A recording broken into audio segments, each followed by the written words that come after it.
Amen. Nous bénissons les Seigneurs pour cela. Dans cette année 2020, je vous apporte la bénédiction. C'est une année d'expansion. C'est une année d'ascension sociale. Comme le frère a dit, c'est une année de progrès.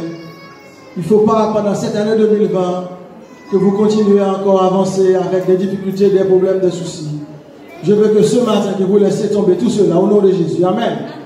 Au nom de Jésus, si l'année 2019 n'a pas été pour nous comme on aurait souhaité, avec les maladies, les soucis, les problèmes financiers, bien d'autres encore, les familiaux, mais cette année 2020, Dieu, il veut faire des choses extraordinaires parmi nous en Guyane. Amen.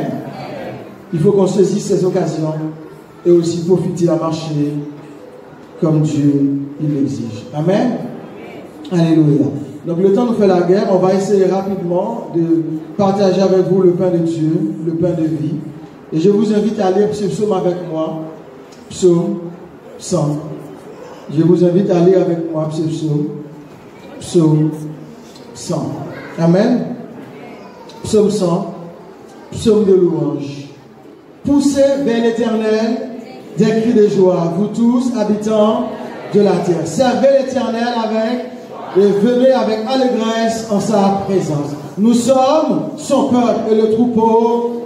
Entrez dans ses portes avec des louanges, dans ses parvis avec des cantiques. Célébrez-le, bénissez son nom, car l'Éternel est bon, sa bonté dure et sa fidélité de génération en génération. Amen. C'est sur ce psaume ce matin, on va méditer la parole de Dieu. Et le titre de notre message ce matin, c'est Servons l'Éternel avec joie. Amen. Servons l'Éternel avec joie. Alléluia. Cela ne va pas être une contrainte, cela ne va pas être une habitude, une tradition. Mais ce matin, nous devons prendre de bonnes habitudes, de bonnes, au moins, motivations pour louer l'Éternel, pour ce qu'il est et aussi pour ce qu'il fait. Alléluia. David, il a dit, moi je suis heureux, je suis dans la joie. Quand on me dit, alors, à la maison de l'Éternel. Parce qu'il sait, dans la maison de l'Éternel, non seulement il y a de la joie, il y a aussi de la paix, il y a du partage, il y a de l'amour, il y a du réconfort, il y a tout ce dont on a besoin dans la maison de l'Éternel. Amen. C'est là il retrouve tout ce qu'il a besoin pour survivre dans ce monde difficile, dans ce monde de dépression, dans ce monde individualiste, dans ce monde capitaliste, dans ce monde matérialiste, dans ce monde en quête en guerre, tous les jours, en vue de s'enrichir, qui n'hésite pas à appauvrir les autres. Mais Dieu, il nous demande ce matin d'être unis, mais aussi partageons cette joie ensemble. Alléluia. Alléluia. Amen. Servons les Seigneurs, servons l'Éternel avec joie. Alléluia. Amen. Le serviteur, l'évangéliste Marc, il dit, celui qui veut être grand parmi nous, qu'il soit le serviteur, qu'il soit le plus petit, qu'il soit au service des autres. Alors que Jésus, il a aussi montré l'exemple dans Jean 13, il a dit, moi, qui ai quitté mon trône, je suis venu parmi vous, non seulement en tant que roi, sauveur, Seigneur, mais je veux être avant tout votre serviteur. Et il a descendu plus bas pour aller même laver les pieds des disciples, pour montrer l'exemple de serviteur et de vous aussi, soyez en mesure de pratiquer, de perpétuer et de rendre service aux autres. Et ce matin, vous savez de quoi rendre service? Rendre service ou être serviteur, c'est sortir de sa coquille, c'est sortir de notre orgueil, de notre habitude, de notre confort, pour aller être au service de l'autre, être à l'écoute de l'autre, être près de l'autre, et prendre conscience et d'être état pour dire, l'autre aussi, il a besoin de nous. Peut-être dans sa situation, peut-être dans sa maladie, peut-être dans son état d'âme, il a aussi besoin de nous. Mais comment penser que l'autre a besoin de nous? Comment rendre service à l'autre?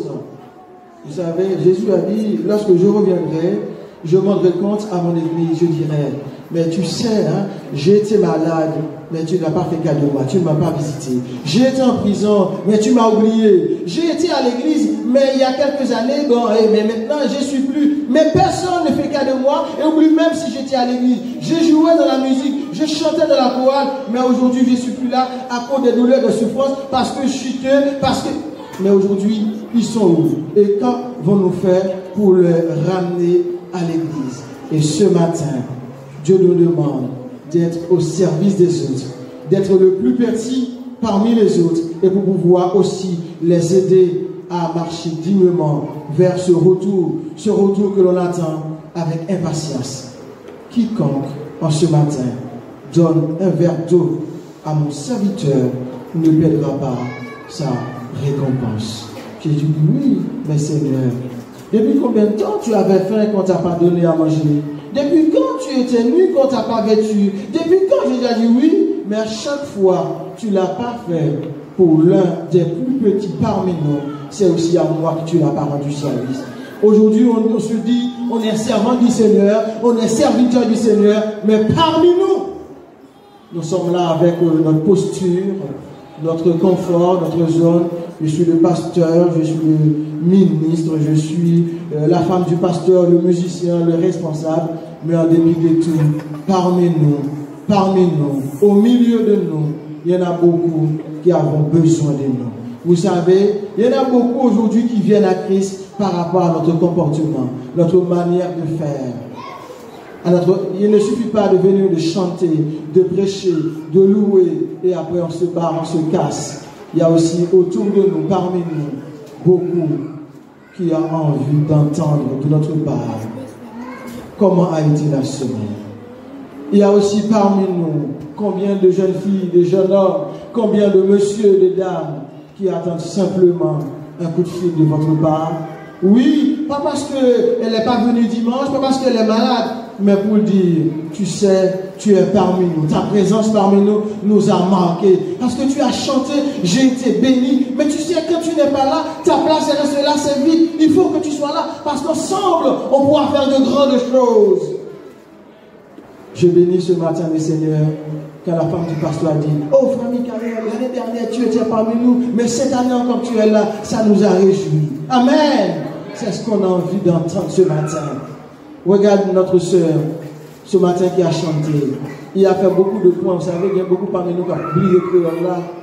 Vous savez, elle est d'origine guyanienne. Hein? Elle a chanté tellement bien créole ce matin. Je lui ai dit, mais attends, la bombe, la chute là. Elle est d'origine guyanienne, elle parle anglais. Elle a chanté en créole ce matin. Vous avez remarqué ça? Et parce qu'à l'église, on l'a encadré. On l'a accompagné, on l'a intégré, on l'a invité, même si son mari est haïtien, mais aussi nous sommes ensemble pour pouvoir avancer dans cette même direction. Mais combien parmi nous qui sont venus à l'église, mais qui sont restés dans le coin, au coin derrière, on ne connaît même pas son nom, on ne connaît même pas son prénom, on ne sait même pas depuis quand elle n'est pas venue à l'église. Mais ce matin, Dieu nous demande, Dieu exige à ce que nous puissions être une communauté de vie. Une communauté de vie, amen. Mais pour cela, il faut qu'on soit disponible dans un premier temps. Il faut qu'on soit disponible. Disponible pour les autres. Disponible pour écouter les autres. Pour accompagner les autres. Disponible pour pouvoir marcher ensemble. Quand les pasteurs t'appellent du frère, ce matin, tu sais, j'ai un inconvénient, c'est toi qui mèneras la louange, c'est toi qui guidera le Père au moment du service de louange, c'est toi qui apportera la prédication. Mais vous savez, pasteur, non, il faut qu'on soit disponible. Dieu, quand il appelle les autres, il n'attend pas qu'on commence à se plaindre. Non. Il dit, il faut qu'on soit disponible pour son travail. Amen. Un serviteur doit être disponible pour son maître. Amen. Il faut qu'on ait également cette humilité qui va partager l'amour, qui va donner des ordres, qui va repousser, qui va essayer autour de nous qu'on puisse vivre dans cet état d'esprit.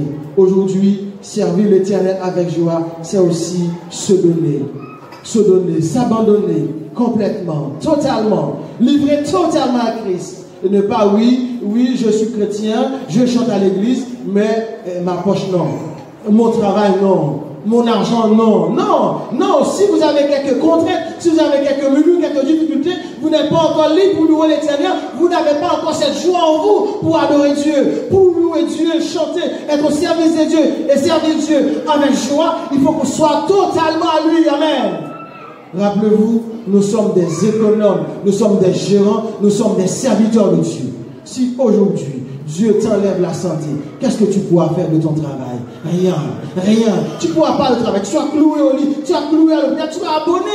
Mais pour être en joie ce matin, parce que Dieu te l'a permis, Dieu te l'a accordé, et en retour, Dieu exige à ce qu'on puisse le servir. Le servir, c'est aussi servir avec tout ce que l'on possède. Mon âme bénit l'Éternel, et que tout ce qui est en moi bénit l'Éternel.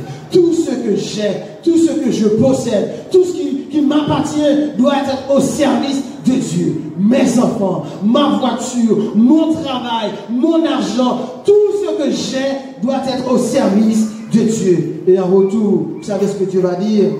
Je ne prends point plaisir au sacrifice, ni aux holocaustes, mais au contraire, je prends plaisir à l'obéissance. À l'homme qui obéit, à l'homme qui est intègre dans tout ce qu'il fait, à l'homme qui est fidèle dans tout ce qu'il fait, à l'homme qui m'accepte tel que je suis, à l'homme qui me prend pour ce que je suis et pour ce que je suis capable de faire. Aujourd'hui, nous voulons être des serviteurs, mais nous n'avons pas ce cœur humain. Nous sommes tellement envieux, ambitieux, au contraire, si nous sommes capables de piétiner les autres pour avancer, on l'aurait fait. Mais Dieu ce matin, il a dit non. Le plus petit qui se retrouve parmi nous est notre prochain, est notre serviteur. Nous devons agir envers lui comme un bon samaritain.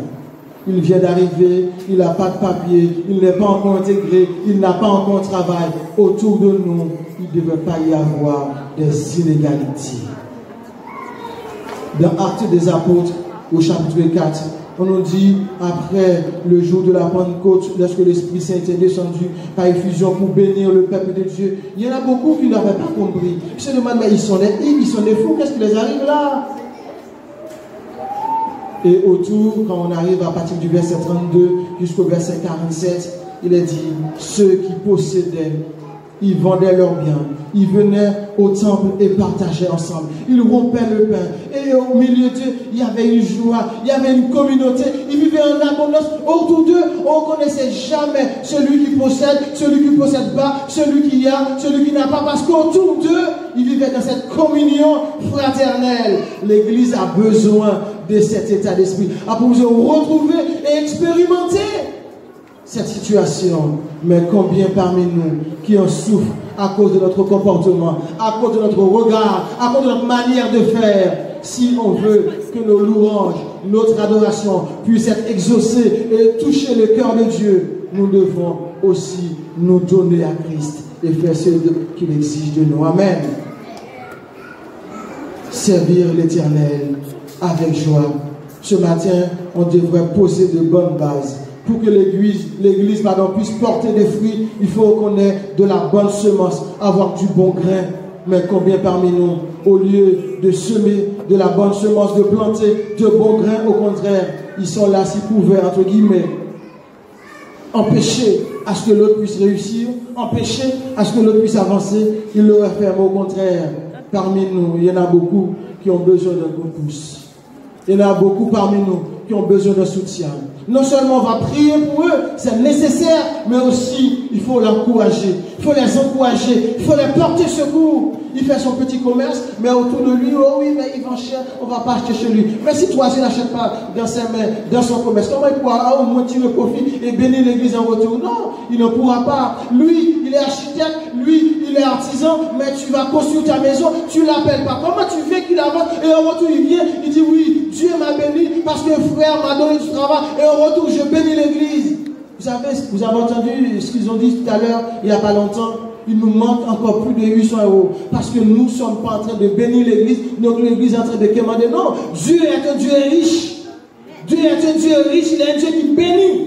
Chaque fois nous sommes bénis de Dieu. Moi, j'apprends mes enfants à bénir Dieu dans son premier temps. Avant de venir partager avec moi le repas ou tout ce qu'ils ont, j'apprends à dire merci d'abord à Dieu. Merci au Seigneur. Avant que je paye mes traites, je dis Dieu. Vous savez ce que j'ai fait? l'argent passe en fin du mois. Je demande à ce que les traites passent après le 10. Pour éviter que les traites passent avant et que j'arrive pas à payer mes dîmes, à payer mes offrandes. Parce qu'en retour, je vais me plaindre, je vais me dire, ah non, non, non, je dis non, non, non, Seigneur, je ne veux pas ça, je ne veux pas ça. Et les banques acceptent et comprennent. Vous savez, je dis l'argent arrive vers le 28, vers le 29, je veux passer vers le 8, vers le 9. Vous savez, mon compte n'est jamais en découvert parce que j'apprends à bénir d'abord le Seigneur et je vis dans la joie. Même si les moyens ne sont pas à hauteur de nos espérances, mais Dieu il pouvoir toujours. Amen. Il fait toujours les choses de manière extraordinaire. Et en retour, il ne suffit pas de donner notre dîme, de donner notre offrande. Et on se barre. Il y en a autour de nous, des voisins. Il y en a autour de nous. On peut prier avec eux, mais on ne peut pas dire, frère, bon Dieu béni ou malé. Il faut leur dire, le petit là, il a besoin de 5 € pour le goûter de la semaine. La soeur là, elle a besoin de payer sa maison en fin de mois. La jeune fille là, elle n'a pas de quoi pour pouvoir se comporter dans cette semaine. Pour être en joie, il faut autour de nous. Nous propulsons, nous partageons ces bonnes actions. Mais si parmi nous, en nous, qu'on se plaint, on n'a pas assez. Non. Vous savez, moi je dis, si Dieu me donne un travail aujourd'hui, il sait pourquoi. Je suis béni, mes parents sont en Haïti, jamais ils m'exigent de donner. Vous savez, il y en a qui sont en Haïti, qui ont peur de décocher le téléphone. Moi, je n'ai pas ce souci. Au contraire, j'arrive à un moment donné, ils me demandaient est-ce que j'avais besoin de l'argent. Ils sont en Haïti, ou qu'on est haïtien, ils me demandaient comment ça va en Guyane. Je dis par la grâce de Dieu, ça va bien. Parce que je n'avais pas encore de travail. Je dis, je ne peux pas vous bénir, je ne peux pas faire pour vous. J'ai de la bonne volonté, mais je n'ai pas encore. Vous savez, mes parents, ils se disaient, il y a dans notre église un jeune. On va prier pour toi. Et Dieu peut débloquer la situation. Amen. Il faut qu'on apprenne à vivre comme ça. À vivre comme ça. Parce que le juste, il ne vit pas par la vue, mais il vit par la foi. Amen. Il faut apprendre à vivre par la foi. Si autour de nous, avec 10 €, on se dit on ne peut pas donner 1 € à l'église, on ne peut pas être joyeux. Parce qu'on a une contrainte, on a une peur, on a des murmures, on a des situations. Et Dieu en retour, vous savez ce qu'il va faire? Tu peux avoir 10 €, mais tes 10 € vont passer dans tes mains comme du vent. Comme un coup d'éclair. Parce que tu n'apprends pas à bénir Dieu. Vous savez, Dieu il peut multiplier nos biens. Rappelez-vous ce qu'il a fait quand il était près du Jourdain, quand il était près du lac, du fleuve. Il y avait un petit qui avait 2 pains, 3 pains et 2 petits poissons. Il aurait pu dire, moi j'en ai pas assez, j'en ai rien, ça ne suffit même pas pour moi, parce que j'ai tellement faim. Il a dit, non, j'ai 2 pains, 3 poissons, je vais le mettre au service de Dieu. Amen. Vous savez ce que Jésus a fait? Il a prié sur le pain. Il a prié sur le poisson. Et tous ceux qui étaient aux alentours ont été bénis. Amen. Ils ont été bénis. Et en retour, ils en ont ramassé plus de combien de paniers? Plus de 12 paniers. Avec 10 €, avec 20 €, avec 100 €. Dieu est capable de les multiplier. Amen. Moi, avant mon mariage, je travaillais pour 633 €. J'avais rien. Ça ne pouvait même pas payer mon loyer. Mon loyer était autour de 700 € par mois. 700 € par mois. Je travaillais pour 633 €. Et mon épouse avait sa famille qu'il fallait prendre soin. Et on se dit, mais comment on va faire? J'ai de la famille à Haïti, j'ai des frères, j'ai des soeurs. Comment on va vivre comme ça? C'est pas possible. On a pris un rendez-vous le premier dimanche de l'année 2010 pour pouvoir fixer nos dates. J'étais sur mon compte, j'avais 16 €. Mon épouse n'avait pas grand-chose. On s'est dit, on ne pourrait pas se marier. Je dis, dans la volonté de Dieu, on va se marier. Amen. Vous savez, avant la fin de l'année, Dieu a fait des exploits parmi nous. Amen. Dieu nous a bénis. Non seulement on arrive à être marié, mais après notre mariage, on a été à la banque pour déposer des sous. Amen. Amen. Amen. On a pu voyager pour faire notre lune de miel. On a pu quitter la Guyane et partir à l'étranger. Amen. Dieu nous a bénis. Et aujourd'hui, je ne suis plus locataire. Ça veut dire quoi ça? Je suis devenu propriétaire. Amen. Dieu n'est-il pas capable aujourd'hui d'agir? Il est capable de le faire. Il faut apprendre à lui faire confiance. Vivre et servir l'Éternel avec joie, c'est en toutes choses. Non seulement par rapport à notre moyen financier, mais notre vie doit être volontairement dédiée, dédicacée à Dieu. Si notre vie n'est pas dédicacée volontairement à Dieu, Dieu il ne sera pas joyeux, il ne sera pas content. On va bien bénir, on va bien participer, on va bien jouer la musique, mais au retour, il y aura quelques embûches, quelques obstacles. Il faut qu'on soit libre totalement pour Dieu. Dieu a besoin de cette bonne volonté en nous, de se donner à lui, d'être abandonné à lui, pour dire, je trouve en mon serviteur, amen, il est inégalable, il est incomparable. En celui-ci, je peux mettre mon affection, je peux le doubler, je peux lui prendre celui qui vient d'arriver, qui n'avait pas de papier, qui était méconnaissable à l'église. Aujourd'hui, il peut prêcher, amen. C'est comme ça, quand je suis arrivé à Cayenne, personne ne me connaissait. Personne n'entendait parler de moi, personne ne connaissait mon nom. Aujourd'hui, j'ai mis quoi à la bouche, amen. Dieu, il n'est pas bon, il n'est pas fidèle. Il est capable de le faire. Toi, mon frère, toi, ma soeur, Dieu est en train de te parler ce matin. Pour te dire, sors de ta zone de confort. Sors de ta situation avec ton être, ta personne, ta personnalité, tes caractères. Te dis, approche.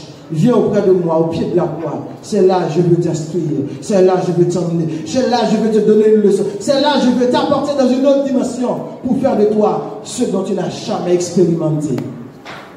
Ce matin, Dieu il veut te confier de grandes responsabilités. Dieu il veut te confier de grandes responsabilités. Il veut te remplir, il veut te combler, il veut passer avec tes enfants, il veut te propulser. Mais il faut que tu sois disponible, il faut que tu sois dans sa volonté. Dieu il veut te bénir, mais tu es en train de te vaquer à des activités de lui il n'est pas honoré.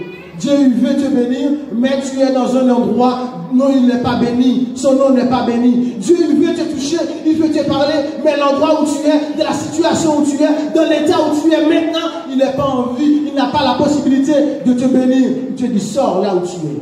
Sors là où tu es. Abandonne l'action que tu es en train d'accomplir, de mener, la vie actuelle que tu es en train de mener. Sors, abandonne, viens auprès de moi. Je veux, au travers de ta vie, je veux, au travers de toi, faire des choses pour l'Église, au milieu de cette communauté.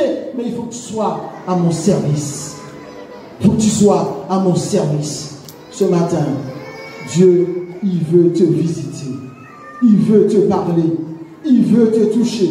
Il veut changer son plan dans la vie que tu mènes actuellement. Il veut que tu puisses venir témoigner son nom. Mais es-tu prêt à l'accepter? Es-tu prêt à l'accueillir? Es-tu prêt à obéir à sa volonté?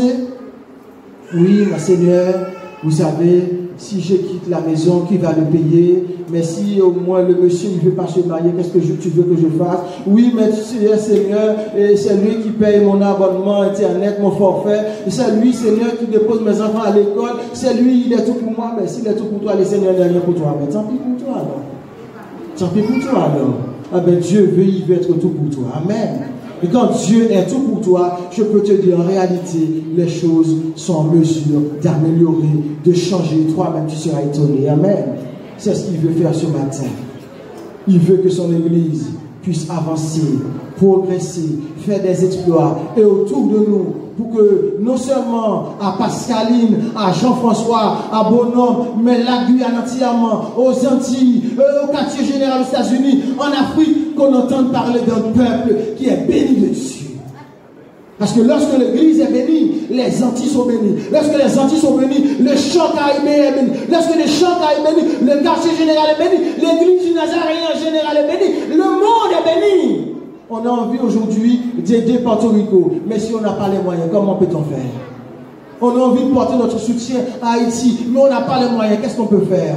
On a envie de donner notre soeur qui vient d'arriver, qui ne peut pas payer son loyer, mais l'Église, comment on dit ça là, le trésor. Mais que voulez-vous que l'Église puisse être bénie? Pour que l'Église puisse être bénie, chacun d'entre nous, nous avons notre rôle à jouer. Nous avons notre responsabilité. Et en ce matin, Dieu, il veut que nous le servions avec joie. Il a dit, regardez bien, celui qui sème peu, il moissonnera peu. Celui qui sème abondamment, il moissonnera abondamment. Et en ce matin, Dieu lui demande à ce que son peuple puisse semer de la bonne semence. Regardez les agriculteurs, les cultivateurs, difficilement, avec beaucoup de douleur, ils prennent de la patience pour essayer et espérer avoir quelque chose. Vous savez, le jour de la récolte, regardez combien ils sont heureux, combien ils sont joyeux. Peu importe ce qu'ils retrouvent dans les champs, mais ils sont tellement heureux, ils ont même oublié le temps, les douleurs, les difficultés qu'ils ont connues pour pouvoir semer, labourer la terre. Et ce matin, comme une femme, dans l'enfantement, au moment de la grossesse, connaissent de grandes difficultés, mais le jour de l'accouchement, cette femme est tellement heureuse qu'elle oublie déjà les douleurs. Et ce matin, il est peut-être la même situation pour nous, dans la douleur, de la souffrance, de l'amertume, avec beaucoup d'angoisse en nous, beaucoup d'anxiété, beaucoup de peur, de peine. Mais ce matin, Dieu, il veut te dire, il veut oublier ce passé. Il veut effacer ce passé. Il veut abandonner cela. Au contraire, il veut te donner un nouveau départ. Un nouveau départ. Mais il faut que toi, tu sois disponible. Il faut que toi, tu sois en mesure de pouvoir entamer ce nouveau départ. Pasteur Lissois aime bien ce verset qu'on retrouve dans 2 Corinthiens chapitre 9. Dieu aime celui qui dort avec joie, sans murmure, ni contrainte. Se donner, il ne suffit pas seulement de prendre sa poche. Oh oui, ce sont des mendiants, je donne. Non. Non, l'église n'est pas comme ça. Se donner, c'est se donner avant tout. Je me donne avant tout. Et le fait de se donner avant tout, les autres viendront par la suite. Parce que si on recherche d'abord le royaume et la justice de Dieu, tout nous sera donné par-dessus. Et en ce matin, je peux vous garantir, les trésors que nous sommes en train d'amasser, ce sont des trésors terrestres. Mais Dieu nous demande ce matin d'amasser, de penser aux trésors célestes. Celui qui sème dans la maison de Dieu sera récompensé. Celui qui plante dans la maison de Dieu aura sa récolte, aura de grandes moissons. Venez, semons, plantons dans la maison de Dieu. Parce que dans la maison de Dieu, il y aura toujours de la joie. Il y aura toujours de la paix. Il y aura toujours de la communauté de vie. Il y aura cette fraternité. L'Église vivra et expérimentera une nouvelle dimension. Mais combien de fois on doit dire, mais vous savez, regarde, observe. Non, moi, j'éprouve de la paix. Quand je comprends la situation de l'Église qui traverse des moments très difficiles, moi je prends cet exemple. Haïti, l'école, par contre, pour jeunes gens qui là, tu as deux petits livres, tu as comme lui. Tu as un petit malice pour le bleu, petit malice pour rouge. Yon c'est bouki, yon c'est malice. Yon bonjour. Monsieur ça a un moment, yon tu pas tout yon bœuf, yon pas tout yon bête, pour yon manger. Bouki, tu es bête par là, il mange. Il prend un viande, il commence à sécher.